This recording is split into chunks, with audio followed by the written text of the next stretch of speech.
Hello everyone, আজকে আমি তোমাদের সাথে শেয়ার করব নিউ মার্কেট থেকে আমি কি শপিং করলাম। প্রতিটি জিনিসের দাম সহ বলে দেব। প্রথমে দেখতে পাচ্ছ আমি কিছু রং কিনেছি। আমি নিউ মার্কেটে মেইনলি গিয়েছিলাম পেইন্টিং ম্যাটেরিয়াল কেনার জন্য। আমার যে কালারগুলো প্রয়োজন আমি শুধু সেই কালারগুলো কিনেছি।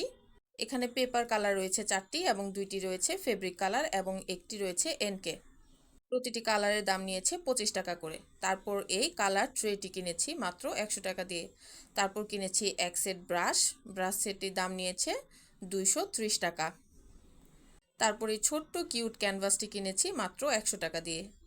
তারপর এই বড় সাইজের একটি ক্যানভাস কিনেছি, এটির দাম নিয়েছে 80 টাকা। এরপর আমি কিনেছি লিপন আর্টের জন্য আগে থেকে ডিজাইন করে রাখা 4টি বোর্ড। এটি মূলত একটি সেট। এই 4টি সেট একসাথে দাম নিয়েছে 100 টাকা। এরপর আমি একটি ব্লকের জন্য ডাইস কিনেছি। এই ডাইসটির দাম নিয়েছে মাত্র 30 টাকা।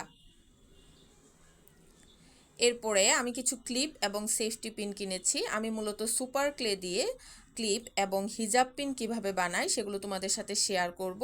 দেখো অলরেডি আমি কিছু ডিজাইন বানিয়ে রেখেছি। এগুলো কিভাবে আমি ক্লিপ এবং পিনের সাথে অ্যাটাচড করি দেখতে অবশ্যই আমার চ্যানেলটি সাবস্ক্রাইব করবে এবং ফেসবুক পেজটি ফলো দিয়ে দিবে। এরপর আমি কিনেছি একটি ব্লুটুথ সেলফি স্টিক। এটির দাম নিয়েছে মাত্র 250 টাকা। এরপর আমি কিনেছি এই অয়েল জারটি। যদিও এটির দাম লেখা আছে 120 টাকা, নিউ মার্কেটে যে 100 টাকার দোকানগুলো রয়েছে ওখান থেকে আমি এটি কিনেছি 100 টাকা দিয়ে। তারপরে আছে এই 6 পিসের একটি হ্যাঙ্গার সেট। এটির দামও নিয়েছে 100 টাকা। ওই একই দোকান থেকে আমি এই জিনিসগুলো একসাথে কিনেছি। এরপরে রয়েছে চা বানানোর জন্য একটি ছোট প্যান। এটির দামও 100 টাকা।